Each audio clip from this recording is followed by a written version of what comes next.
So let's start with the Winklevoss twins, or if you're a fan of the social network like myself, the Winklevi. They had a crypto exchange called Gemini.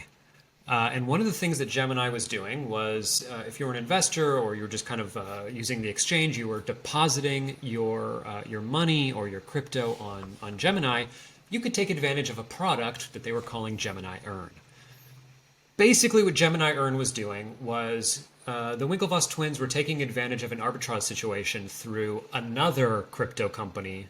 This one was Barry Silbert's company called the Digital Currency Group. It's very complicated, but they were taking their depositors' money, putting it into something called Genesis, which would then make its own money through this arbitrage situation. Gemini would give you quote unquote interest from that based on how much they would make, and Gemini would keep the rest. Now, that is a securities product that they were offering, and it was not registered with the SEC. So now the SEC is investigating them for this. Meanwhile, Genesis has frozen the $900 million that Gemini was putting into Genesis.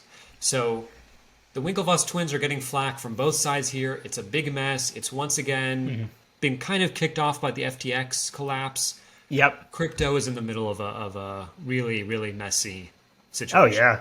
Well, yeah, listen, if you're the SEC or the DOJ, you are much more inclined to step in and really take a regulatory stance on these things, right? You're really saying now these are securities, which I think I'm not gonna deter, right? I'm not gonna say right now, but it seems at least SEC has good basis to say they are securities. They probably are securities, right? Again, I'm not making a legal opinion. You're listening to this for fun. Anyways.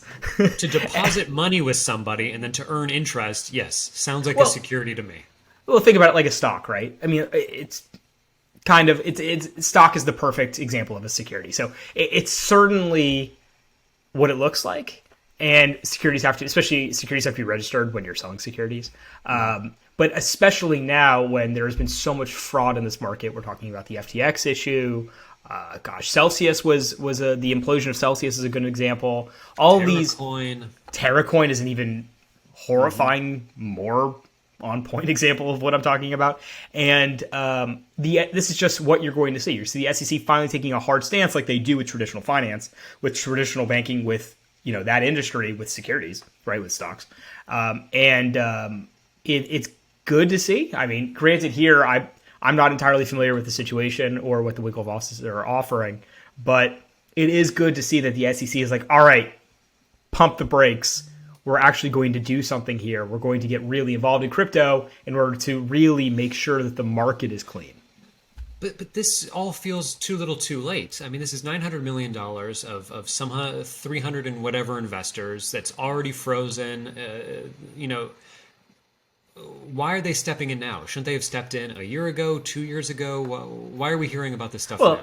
I say arguably things are probably moving a lot faster now because FTX is in the news, right? I would say that you're going to see much more government enforcement now in 2023 than you did in early 2022. So that's probably why you're seeing much more of a hard stance and regulatory action, enforcement action, because after everything that has happened over the last few months, no one is stopping. No one is going to be like, all right, we'll wait on this one. We'll see what happens here. And granted, it may be a little bit later in time, but it doesn't matter. They're going to go for it now because there's definitely much more pressure to do so. Much more pressure, and these are all investigations by the SEC. We're still waiting on regulations to be handed down from Congress and from other agencies, right? That is going to be quite a fight. I imagine right now you probably have a bunch of lobbyists that are working behind the scenes to make sure that the interest of their clients, right, whatever exchanges, crypto offering companies, some DeFi startups, whatever these folks are, making sure that their interests are protected. That maybe they're regulating because they're going to have to regulate, but not enough to hurt my client or to phase my client out of existence because of the regulations are too tight. So I expect we have a little bit more time on the regulations. I'm sure it's a bit of a fight internally, but expect it soon, definitely very soon. would it be safe to assume that there are some companies right now that are both being investigated by the SEC and lobbying regulations? That I don't know. That I don't know if I want to speculate, but I will say that most are probably utilizing lawyers, government affairs professionals in the market. Like I at least as a smart business person, you're taking advantage of such. You're hiring at least folks that are familiar with the SEC, familiar with elected officials that are writing the laws, making sure that at least you're in the know and knowing what's coming out of the pipe. Right. Providing input when you can. So I'll say that. I don't know if I'd go as far as say that folks that are being investigated are the ones that are trying to change the law, but I would imagine if you are being investigated, it's probably something you'd want to do, right? You're like, all right, well, if the law doesn't affect me anymore, what are you doing? You shouldn't be investigating me. Get out of here. There's that.